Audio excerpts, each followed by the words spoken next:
d'abord, merci à tous d'être présents en ce 11 novembre, qui est un jour spécial pour plein de raisons. Parce que Filigrane fête ses 30 ans, mais surtout parce que Monsieur Christophe Onodibio est parmi nous pour nous présenter son dernier ouvrage, Plongée, qui, comme vous le savez, a reçu le Grand Prix du roman de l'Académie française. Donc, je pense que ça mérite une salve d'applaudissements. Merci beaucoup. Et qu'il est venu spécialement pour nous. Donc bah oui. Voilà, d'autant plus. Bah oui. Comment dire ça ? Mais j'attendais ça depuis tellement longtemps. De venir ou bien de recevoir le Grand Prix ? De venir. Non, c'est la première fois que j'ai la chance de découvrir la librairie Filigrane, que je connaissais évidemment de réputation. Mais alors je suis totalement à la fois sous le charme et sous le choc.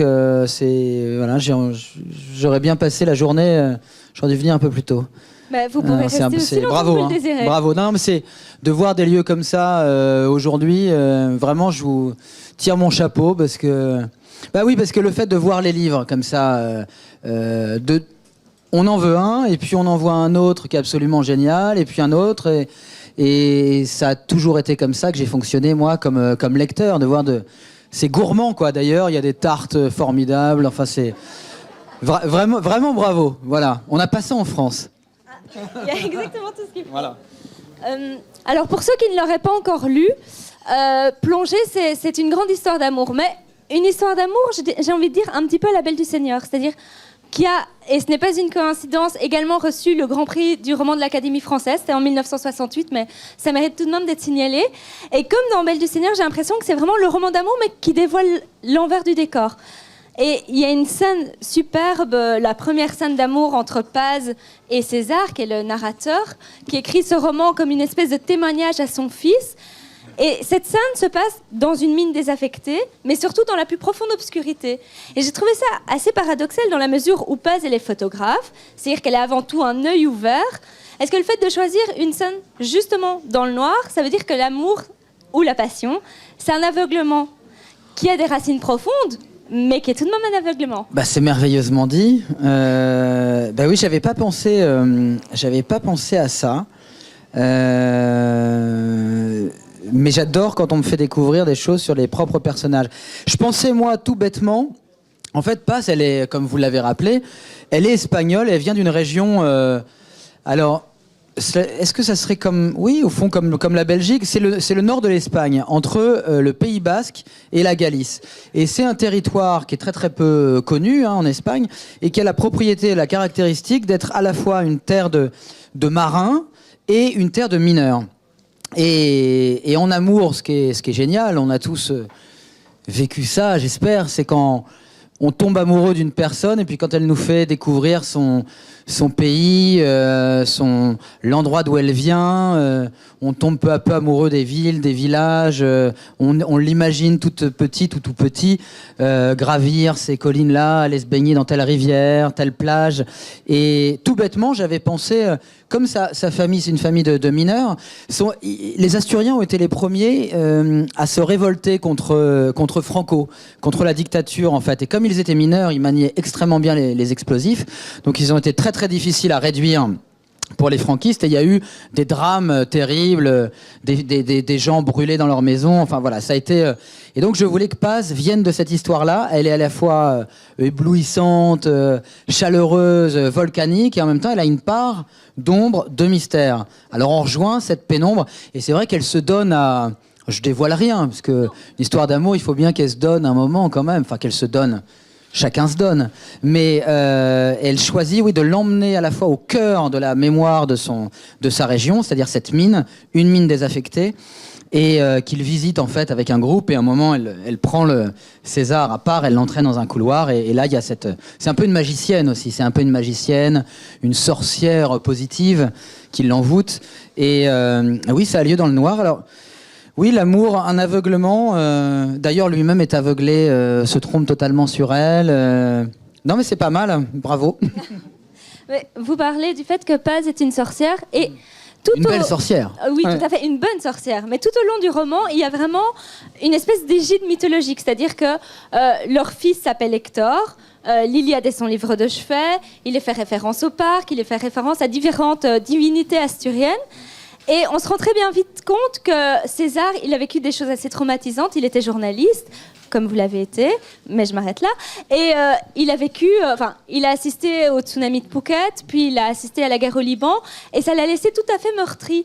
Et je me demandais si le fait d'avoir recours à cet aspect mythologique, c'est parce que la mythologie, c'est quelque chose, les figures mythologiques, elles sont éternelles, et que c'était une façon de s'opposer au chaos quelque part. Non, vous avez entièrement raison. En fait, la mythologie, le grec, le latin, mais surtout le grec en fait, la mythologie, ça me ramène d'ailleurs à la librairie parce que ça a été vraiment mes compagnons d'enfance. Quand j'ai commencé à faire du grec ancien, déjà j'étais très amoureux de la professeure qui m'enseignait cette discipline, que je trouvais, bah oui ça aide, que je trouvais très belle, qui était brune, avec des grands yeux, et j'avais un manuel, un livre de grec ancien, où on voyait un paysage de mer Égée, avec un coucher de soleil sublime, et le grec ancien et la mythologie ont toujours été liés chez moi à la mer MER, les vagues, thalassa, thalassa ou thalata, en grec ancien,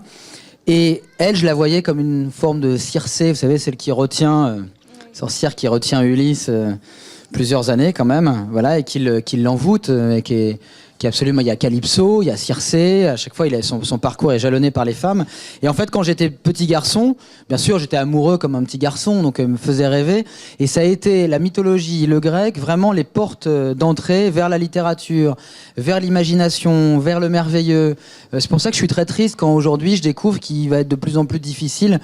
Je parle de la France, hein, dans les lycées publics, ce qui était mon cas, de faire du grec, parce que c'était vraiment formidable. Et cette mythologie-là, c'est vrai que le petit garçon s'appelle Hector, parce que dans l'Iliade, il y a un texte. L'Iliade, je réponds à votre question en fait. C'est un texte sur la guerre, c'est un texte aussi sur la transmission, sur la famille, sur ce que c'est qu'un homme qui part et qui est tué, et sa mère et ses parents qui le regardent mourir et disparaître. Et Hector, c'est le plus beau héros de l'Iliade. On parle souvent d'Ulysse. Ulysse, c'est l'homme politique, celui qui est prêt à tout pour ruser, pour arriver à ses fins. D'ailleurs, qui est puni du coup en retour par les dieux. Achille, c'est un peu la brute qui boude dans son coin. L'Iliade commence comme ça. Et puis vous avez les rois Agamemnon et Ménélas qui sont aussi des rois qui savent tout sur tout. Et puis il y a Hector qui est le fils de Priam, le roi de Troie. Et Hector, c'est celui qui a une femme adorable, Andromaque, un petit garçon qui s'appelle Astyanax. Et il y a un vase grec sublime où on voit qui répond en fait à un passage de l'Iliade où Hector va partir à la guerre. Il est sur les murailles, il dit au revoir à sa femme Andromaque, elle tient le petit garçon dans ses bras, et il est casqué, il a ses casques antiques avec les longs cimiers, ils sont assez impressionnants, et son fils, un petit garçon, hurle de peur. Et dans l'Iliade, il y a ce texte, il y a quand même une tension énorme, parce qu'il va quand même vers la mort, il va aller se battre, il mourir. Il enlève son casque, il éclate de rire, il prend son petit garçon dans ses bras, il le montre au ciel, au Dieu, et il dit « Je voudrais qu'on dise de lui plus tard qu'il a été supérieur à son père. » Et je trouve ça génial d'avoir un père de famille, au moment où il va mourir, qui ne pense qu'à une chose, c'est ce qu'il y a après lui, c'est son fils, c'est l'avenir. Sa femme, et il y a une expression d'Homère qui est géniale, sa femme rit en pleurant, ou pleure en riant, c'est très difficile à traduire en grec. Et là, c'est la femme qui laisse partir son amour de mari, et qui rit aussi du spectacle parce qu'elle est heureuse de le voir avec ce petit garçon, et en même temps il y a le spectre de la guerre, etc. Et ce passage-là, c'est un des passages qui a conditionné aussi l'écriture du livre, parce que j'ai écrit ce livre pour une seule raison.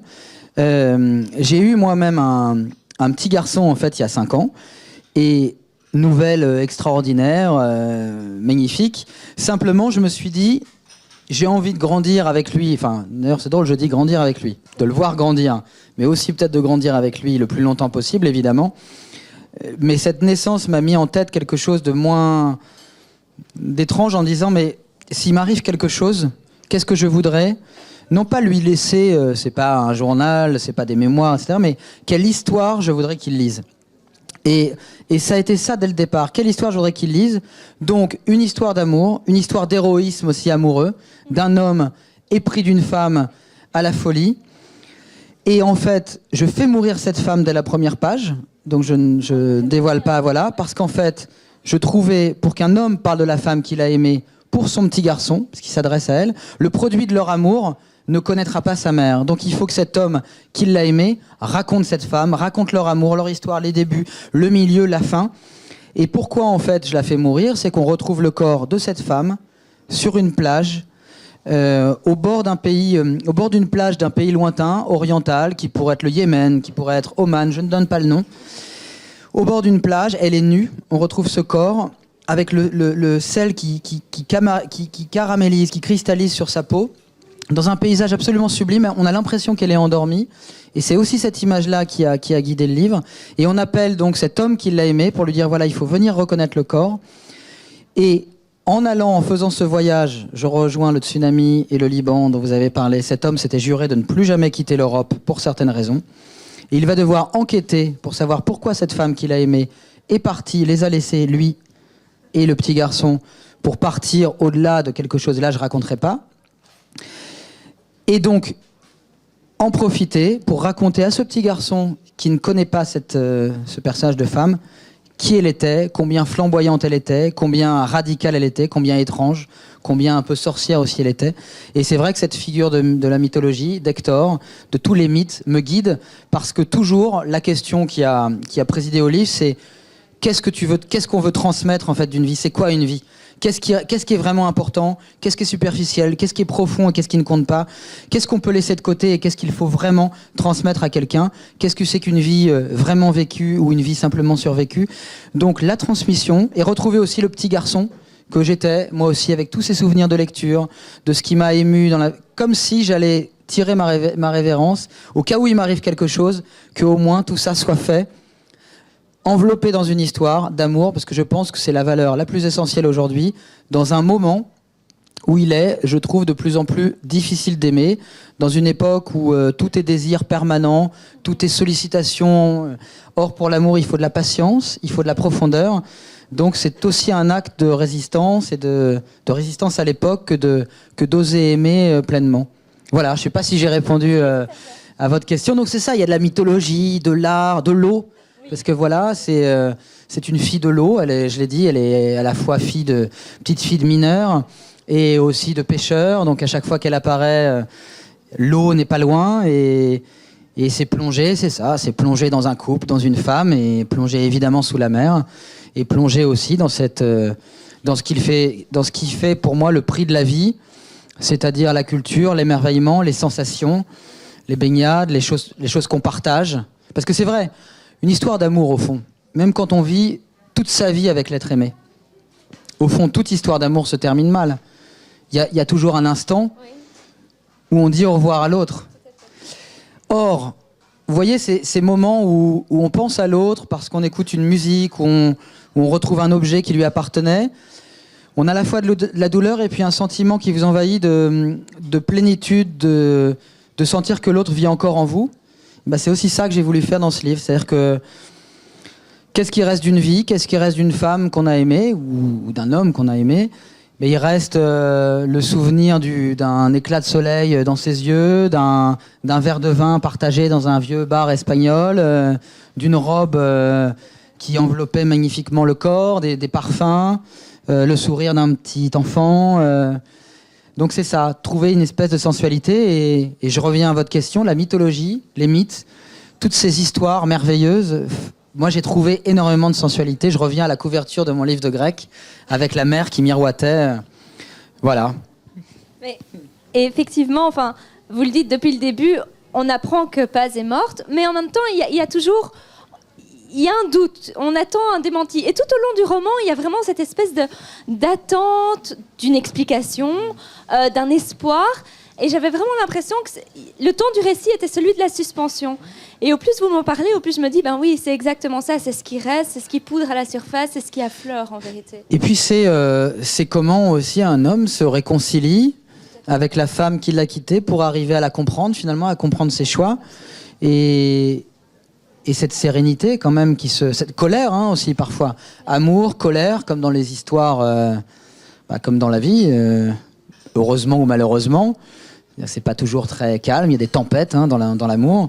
Mais un homme qui finit par se réconcilier avec cette femme aimée qui a fait des choix qu'il arrive à comprendre en se mettant dans ses pas, en se mettant dans sa trajectoire. Et... Donc oui, beaucoup de sérénité. Enfin, c'est ce que je voulais aussi, exprimer. Alors, je ne sais pas si beaucoup de personnes parmi vous ont lu Birman, qui avait reçu le prix Interallié en son temps, mais c'est un grand coup de cœur de notre librairie. C'est pour ça que j'en parle. On est plusieurs à l'avoir lu, à l'avoir énormément aimé. Il est toujours en grande quantité dans nos étals. Et merci. Déjà là, vous aviez dédié le livre au peuple birman. Et effectivement, dans votre écriture, on sent cette espèce d'engagement qui est le vôtre en tant que journaliste, mais également en tant qu'homme. Et je sais, pour l'avoir lu sur Internet, que vous aviez fait partie d'une délégation d'écrivains qui avait demandé au président de la République, en partance pour la Chine, de plaider pour les prisonniers politiques. Et ici, il est question beaucoup de faune, il est beaucoup question d'art. Est-ce que... Pour vous, l'écriture, c'est aussi une façon de rappeler certaines réalités ou de nous alerter sur d'autres choses? Ah oui, non, bien sûr. C'est drôle que vous parliez de Birman, parce que c'est le livre d'après Birman. On peut imaginer que c'est presque le même narrateur, personnage, qui a renoncé à l'exotisme lointain, qui s'est replié sur l'Europe, qui va devoir retourner, réouvrir les yeux, réapprivoiser le monde alors qu'il s'en était méfié. Mais c'est vrai que... Alors c'est difficile à expliquer, mais Birman, il y avait un portrait de la Birmanie sous la dictature. Donc il n'y avait pas de roman en fait. Il y avait Orwell, une histoire Birman, mais c'était avant la dictature. Et Big Brother parlait d'une dictature, mais Orwell n'était plus en Birmanie. Elle n'avait pas encore commencé, il était très, très visionnaire. Donc c'était comment on vit dans un pays sous la dictature. Et en ramenant ça, quand j'ai eu le prix Interallié, qui est un prix qui est donné aux journalistes écrivains, évidemment, c'était le meilleur moment pour le dédier au peuple birman. On était, c'est vrai, à l'Élysée pour secouer la France qui ne faisait absolument rien pour ses prisonniers politiques. On avait eu l'idée, en fait, de demander au président français. À l'époque, c'était Sarkozy. Et on avait dit, comme il était impulsif, on avait parié sur le fait que il pourrait aller en Birmanie. Et le territoire de l'ambassade de France, c'est la France. Et invité Aung San Suu Kyi, qui était en résidence surveillée à l'époque, donc l'invité en France, sur le territoire de l'ambassade de France à Rangoon. Et en fait, je me souviens que je lui avais dit, mais imaginez que Angela Merkel ferait ça, le monde en parlerait. Et alors, il était tout à fait piqué, mais malheureusement, ses conseillers lui avaient... comment s'appelait-il Lévite, son conseiller diplomatique, s'était penché à son oreille en lui disant « Monsieur le Président, calmez-vous, etc. » Voilà. Bon, et c'est vrai là que Plongée, est plein de, je vais pas dire d'enseignements, mais comme j'écris ce livre en me disant, s'il m'arrive quelque chose dans 10, 15 ans, quand mon fils lira ce livre, je veux qu'il ait vraiment à la fois le produit d'une époque et puis des choses qui restent, quoi. Je vais pas dire éternelles, hein, les livres sont pas éternels, ils durent un peu plus longtemps que les articles, heureusement, mais c'est vrai que je mets là beaucoup de... J'ai la chance de faire un métier où je rencontre... j'ai beaucoup d'émerveillement, des indignations aussi. Mais quand je tombe devant une œuvre d'art, la rencontre avec un artiste, j'ai envie de partager ça. Et le roman me permet de partager ça. Et le personnage de César, il a renoncé au reportage, aux guerres, renoncé... aux horreurs. Il serait peut-être là, aux Philippines, en train de couvrir le tsunami. Bon, il a assisté à celui de 2004, ce qui a été mon cas, en fait. Et il a renoncé à ça pour se dire, il y a une chose vraiment qui compte aujourd'hui, et c'est le combat d'aujourd'hui. Et on est dans une librairie, donc autant le dire. C'est le combat pour la transmission de la culture, mais pas la culture vue comme des connaissances qu'on imposerait aux autres. La culture, cette espèce de... C'est ce qu'on disait quand on parlait du grec, c'est-à-dire cette porte d'entrée vers ce qui nous permet d'être un peu... d'échapper à notre condition de mortel, d'être connecté avec ce qui va rester. C'est ça, c'est tous les contes, toutes les histoires, la mythologie du passé, mais c'est aussi les œuvres d'art contemporaines. Je vois ici... tout à l'heure, j'ai eu le droit à une visite, d'avoir à la fois la mythologie et puis ce couloir de J'en parle parce que ça me surprend, j'ai pas l'habitude de voir ça. Il y a toutes les revues d'art contemporain. Aujourd'hui, on est dans un monde où on nous pousse à être binaire, 0 ou 1. Il faut être soit de gauche, soit de droite. Aimer l'art ancien ou l'art contemporain. De tout choisir, être dans le numérique ou être dans les livres. Mais non, ça marche pas comme ça. La vie marche pas comme ça. On peut, ou je sais pas, être... moi, je suis extraordinairement, c'est pas le mot que je voulais dire, mais j'ai été très sportif et dingue de livres. Et c'était pas, je veux dire, c'est pas rien n'est, mais oui, c'est pas incompatible. Et aujourd'hui, j'ai l'impression qu'on a oublié que nous sommes le produit d'une longue histoire, d'une longue tradition, qu'il ne s'agit pas d'être passéiste, mais que pour réinventer le futur, on n'a pas à élaguer des choses, on n'a pas à jeter des pans entiers du passé. Il faut au contraire prendre le meilleur du passé pour repenser l'avenir. Il y a Cicéron, un auteur que j'aime bien, disait « Si tu ne sais pas d'où tu viens, tu seras toujours un enfant. » Un enfant, c'est génial, sauf qu'un enfant, il décide de rien, il n'est pas autonome. Et que justement, il faut comme un arbre, avoir des racines dans le passé, prendre le meilleur, toutes ces histoires dont je parlais, et puis les porter vers le haut. Et pourquoi je voulais en venir à quelque chose par exemple, sur l'art. Voilà, sur l'art. Moi, quand je vois des gisants de Maurizio Cattelan à la Biennale de Venise, eh bien, ça me rappelle, ou le Boy with Frog dont je parle, j'ai été très ému par une statue qui n'est plus à Venise. Il y a un endroit à Venise qui s'appelle la Pointe de la Douane, où quand on est cette sorte de pointe, et quand on est au bout, on voit absolument tout Venise à 360 degrés. Et il y a un artiste contemporain, américain, Charles Ray, qui avait sculpté sur cette pointe-là un petit garçon de 2,50 m de haut, tout blanc, magnifique, qui faisait écho en fait aux statues de Donatello, donc très antique. Un petit garçon qui tenait dans la main, qui brandissait une grenouille énorme, plutôt un crapaud, qu'on appelle Goliath. C'est une sorte de grenouille.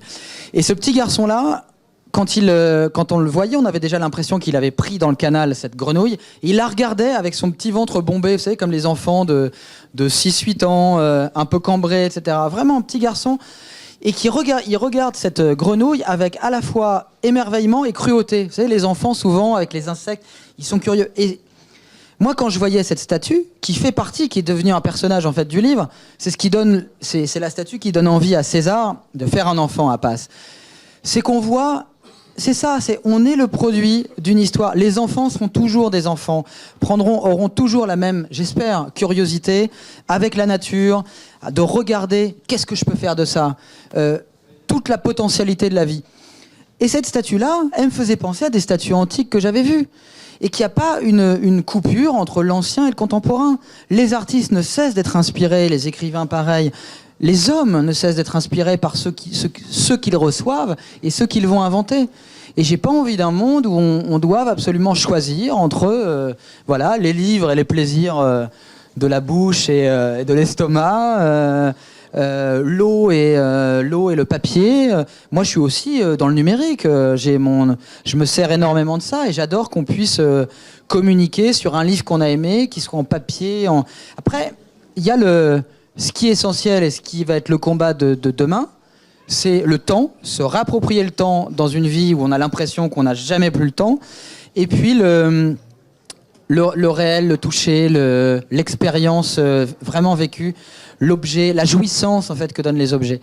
Et je réponds pas du tout à votre question, mais je sais plus. Si, justement, parce qu'en fait, ça me fait revenir à une question qui m'a beaucoup turlupiné, c'est qu'on apprend très vite que Paz a une obsession pour les requins. Elle en a d'ailleurs adopté un. Je savais qu'on pouvait adopter les koalas, mais pas encore les requins. Et je me demandais si... Du coup, j'ai fait une petite recherche et j'ai appris que le requin était une bête dont l'origine remonte à plus de 400 millions d'années. C'est assez incroyable. Donc, elle est quasi préhistorique. Et est-ce que le fait de choisir précisément un requin, c'est parce que vous dites par là, il faut revenir à l'origine pour pouvoir créer, en fait. C'est-à-dire, mais enfin, vous avez tout compris. Le requin n'a pas évolué, pratiquement pas évolué depuis 450 millions d'années. Et c'est un animal étonnant parce qu'il est capable en fait de détecter une goutte de sang dans 1 million de litres d'eau, d'entendre en fait, de percevoir les champs électriques d'un battement de cœur à des kilomètres. Et c'est un animal à la fois préhistorique, mais extrêmement hydrodynamique. Presque, il donne l'impression d'être sculpté c'est une sculpture vivante. En fait, c'est la sculpture vivante. Il y a les œuvres d'art et puis il y a lui. Et c'est une des choses les plus belles qui m'était donnée de voir. Ça, j'en parle pas dans le livre, mais à 35 mètres de fond, en Malaisie, 300, je les ai pas comptés, mais je plongeais avec une instructrice qui m'a dit qu'il y en avait à peu près 300. 300 requins marteaux passés comme ça dans le bleu, avec cette forme du requin marteau à la fois atroce et sublime, avec cette tête de marteau étrange, barbare et sophistiquée, passé comme ça dans le bleu. Et le requin, il s'intéresse pas vraiment à vous, quoi. Il y a 10 accidents mortels de requins par an. 10 morts, 10 hommes meurent, c'est 10 de trop, on est d'accord. Mais c'est 100 pour un éléphant. C'est des millions pour les moustiques. Ça doit être 500 pour les tigres. Et donc c'est vraiment accidentel quand il arrive quelque chose avec un requin. Et l'homme, en revanche, tue 100 millions, je dis bien 100 millions de requins par an. 10 contre 100 millions. Quand il n'y aura plus un seul requin dans les océans, toute la chaîne alimentaire sera bouleversée, c'est-à-dire que les récifs coralliens iront encore plus mal, etc. Là, je quitte un instant la biologie pour revenir à votre question. Le requin, c'est aussi ce qui, depuis la nuit des temps, c'est l'animal qui incarne la peur, c'est le totem de la peur.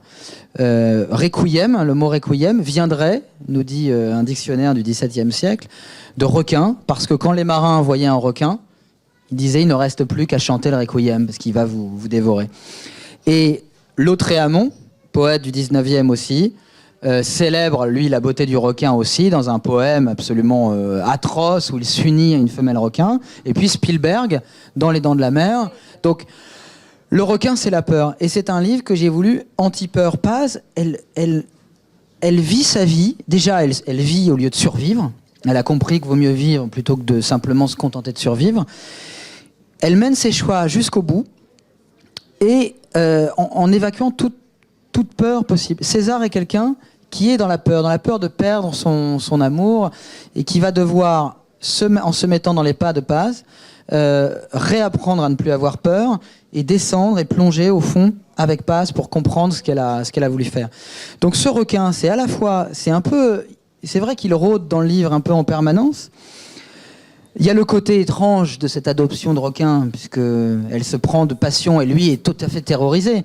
Une femme que vous aimez, enceinte de vous, et qui se met à se passionner pour les requins, c'est très troublant pour un futur père de famille. Et donc il rôde comme ça, ce requin. Mais rôder, déjà, c'est négatif. En fait, il est immergé dans le texte, plutôt. Et d'une forme qui fait peur, il va devenir une forme superbe à la fin. Et donc, c'était un moyen pour moi de dire, oui, l'archaïsme a du bon, regardons. Mais c'est pas de remplacer le présent par de l'archaïque. C'est de réconcilier tout ça. Et d'ailleurs, il y a un artiste contemporain qui sculpte aujourd'hui il y en a deux d'ailleurs. Il y a Damien Hirst qui mettait les requins, et puis un artiste français d'ailleurs qui... Parce qu'en fait, le requin, c'est tellement... Enfin, c'est une forme sublime. Enfin, c'est absolument... c'est pas le monstre... Quoique, les dinosaures aussi avaient des formes parfois impressionnantes. Mais... Donc c'est ça, c'est réconcilions les contraires. D'ailleurs, ça s'appelle plonger, mais pour moi, c'est une ascension vers la compréhension de l'autre et vers une célébration de l'amour pour ce petit garçon qui sera le dernier destinataire de ce texte. Voilà, qui est une lettre d'amour, au fond. Alors, vous l'aurez compris, c'est un texte magnifique. J'avais promis de ne pas être trop longue, donc je vais vous donner la parole. Mais vous ne l'êtes pas. Est-ce que certaines personnes du public veulent poser des questions? Non? Alors, du coup, j'en pose une toute dernière avant de laisser la parole. En photo, parce que j'adore cette assemblée. Oui. Alors avant, tiens, pendant que tu prends ta photo, ça fonctionne? La signature, cher ami, comme Pierre du Monde, n'aura pas lieu ici, mais comme pour messieurs Drucker et Gueluc, au bout de l'espace vie pratique, donc espace vert. Ils sont là ou... Non, ils sont partis. Non. Donc tout au bout, je ne sais pas si vous voyez déjà, donc passer le rayon vie pratique, nous allons installer... Il y a un parcours initiatique. Mais oui, mais voilà. Mais vous avez des plans. Voilà. Vous voyez, c'est l'espace vert. Et... C'est une plongée sous-marine, au fond. Tu nous invites à... C'est une découverte. Voilà, excusez-moi de vous avoir interrompu. Très, très belle présentation, en tout cas. Voilà. Ah oui, elle a... Non, vraiment bien lu, ça me touche beaucoup parce que tous les sous-entendus. Ouais. Eh bien alors, je vous propose de nous suivre. Oui, bah alors j'en profite. Il y a une scène absolument superbe dans le livre que vous devez absolument lire, qui se passe dans le ventre d'une baleine. C'est hautement symbolique, c'est totalement onirique, c'est juste superbe. Vous savez qu'elle existe, hein? Oui, en plus, je l'ai appris par la suite, donc maintenant c'est devenu mon grand fantasme, mais soit. Et, Alors l'artiste qui a fait ça, Loris Gréau, il y a même ses livres qui sont là, j'ai vu en passant. Ouais, Loris Gréau sur son exposition. Alors lui c'est génial, Loris Gréau, artiste contemporain français, dont j'ai aimé les œuvres pendant que j'étais en train d'écrire Plongée, et comme quoi il y a vraiment des choses étranges. Je me suis servi d'une de ces sculptures qui est une baleine grandeur nature, qui est creuse, qui était exposée à la Biennale de Venise et qui invitait le spectateur de l'œuvre à faire l'expérience du ventre de la baleine, comme Jonas, comme Pinocchio, Pinocchio étant une relecture, voilà encore, Pinocchio, relecture de Jonas, du mythe biblique, et au fond une grande, comment dire, un grand lien avec l'enfance encore, parce que le ventre de la baleine, c'est aussi le liquide amniotique, la matrice. Et Loris Gréau, à ma grande surprise, j'avais terminé le livre, il partait chez l'imprimeur, on se rencontre, il m'annonce sa prochaine œuvre. C'était le plongeon qu'il avait fait au Centre Pompidou. Et donc, voilà, parfois il n'y a pas de hasard dans la vie, donc il a fait cette tour qui était un plongeon infini, une sorte de plongeon ascensionnel aussi. Donc voilà, donc j'étais très heureux de... Bah oui, et puis il a lu le livre depuis, mais c'est pour ça, la vie parfois est bien faite, et quand on essaie de la vivre un peu comme un cercle, quoi, et de casser le clivage entre... mais on nous force au clivage, on adore les gens clivants, etc. Il ne faut pas les écouter. Voilà, merci. Et pour une fois, vous allez devoir vous lever pour aller là-bas. Donc, on va carrément, et non, Christophe, on le remercie, mais pour une fois, pour Aurore, faire une standing ovation. Ah oui, applaudissez-là. Exceptionnel. Ouais. Exceptionnel. Bravo.